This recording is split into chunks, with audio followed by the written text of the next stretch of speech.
d'années, je venais tous les jeudis et tous les vendredis, ici, jouer du trombone au Conservatoire de Pontarlier, dans l'harmonie de Pontarlier et dans le Big Band. Alors c'est quand même quelque chose pour moi, après avoir vu ces gosses magnifiques qui tournaient autour de nous en faisant de la musique, j'ai trouvé ça formidable. Et puis aujourd'hui, donc, comme c'est le printemps des poètes, quand même, c'est le printemps des poètes, j'ai choisi de lire un poème de la Bible des poésies de Louis Pergaud, qui est La fuite des choses. Puis à mon âge, 70 ans, moi, la fuite des choses, on connaît. Alors, tout ça pour dire que je viens de Nassau-Sainte-Anne. Après, vous n'avez rien à faire de ce que je vous dis, mais ce qui est important, et c'est pour ça que j'ai empêché Brice de le dire, c'est que Louis Pergaud a vécu 2 ans de son enfance à Nassau-Sainte-Anne. Et moi, il y a une question qui me taraude depuis que je suis à Nassau-Sainte-Anne.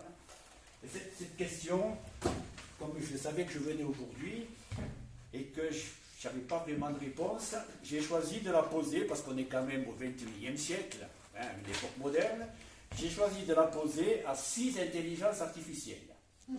6. C'était très très bien. Alors évidemment, il fallait quand même que j'en choisisse une, parce que sinon on était là pour des demi-heures, et puis j'ai le droit qu'à 7 minutes.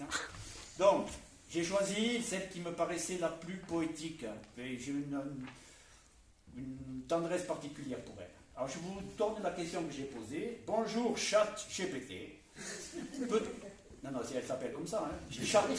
Alors j'ai appris quand même que l'intelligence ne pouvant pas être féminine, on dit un chat. Moi je parle à l'intelligence artificielle. Bonjour ChatGPT. Peux-tu me dire en quoi l'enfance de Louis Pergaud en Nassau-Sainte-Anne est importante dans la naissance de sa vocation poétique? C'est quand même une vraie question. Oui. Tout à l'heure, je voulais lire un poème, mais je ne l'ai pas lu, mais je me rattrape. Alors, je vous donne sa réponse. Ah, cher Alain, laissez-moi vous conter, et je vous promets que c'est vrai, cher Alain, elle me connaît, laissez-moi vous conter comment le jeune Louis Pergaud, âgé de 7 ans, fut transplanté de son doux berceau de Belmont à Nassau-Sainte-Anne, lorsque son père, Élie Pergaud, fut nommé instituteur dans ce pittoresque village en 1889, ça ne date pas d'aujourd'hui. Imaginez ce jeune esprit arraché à ses racines, découvrant un nouvel écrin de verdure et de mystère. Les paysages enchanteurs de... Tout ça, je vous dis ça avec mon accent typiquement franc-comtois. Les paysages enchanteurs de Nassau-Sainte-Anne, avec ses vallées profondes, ses rivières murmurantes et ses forêts secrètes, ont sans doute éveillé en lui une sensibilité particulière à la beauté naturelle.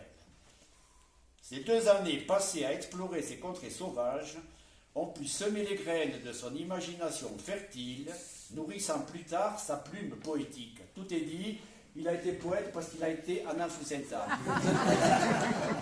Sauf que, et c'est pour ça quand même que j'ai choisi ChatGPT, parce qu'il y a quand même une autre partie, bien plus tard, mais ça, Brice vous en parlera peut-être. Alors là, je continue.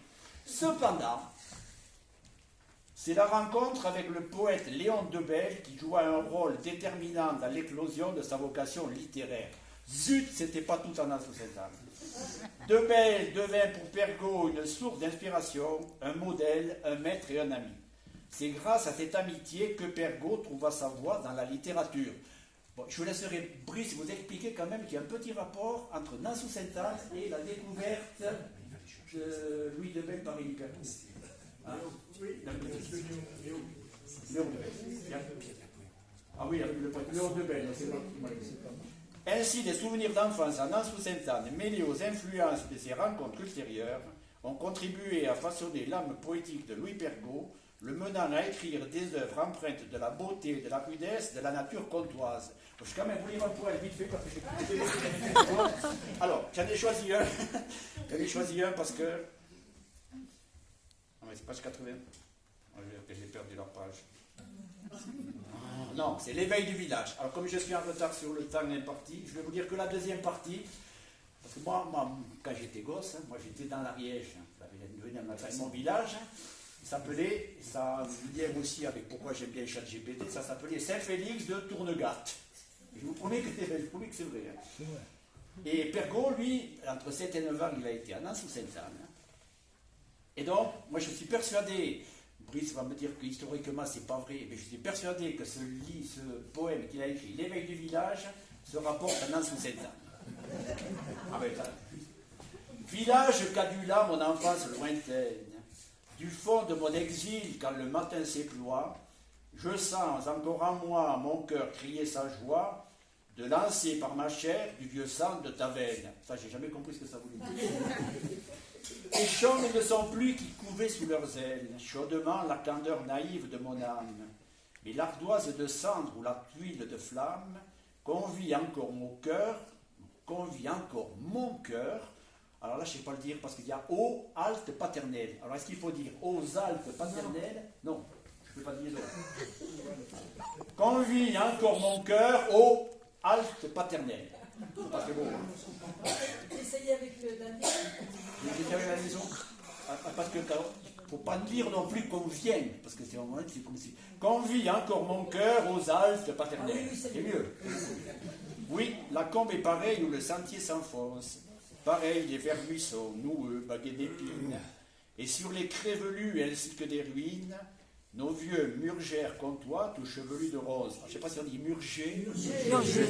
Alors on reprend. Nos vieux murgers comtois, tout chevelus de rose. Le soleil va fourbir la lance du clocher, qu'un rayon plus ardent carapaçonne d'aube. Regarde au bord des toits bigarrés de ta robe, fumée dans l'air la laine calme des fumiers. Alors c'est ça quand même, il faut oser l'écrire. Hein. Fumée dans l'air, la laine calme des fumiers. Moi je suis allé me balader au Crochet, dans la Sainte-Anne, il y avait le paysan là, qui est pratiqué. J'ai humé la laine calme des fumiers. C'est très très agréable en fait.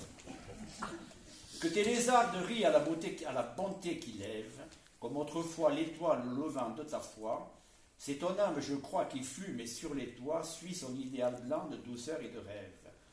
Voici qu'une aube en moi de souvenirs frissonne, et le désir aussi me mord d'aller demain, vivre paisiblement du travail de mes mains, sous un de tes auvents qu'une vigne festonne.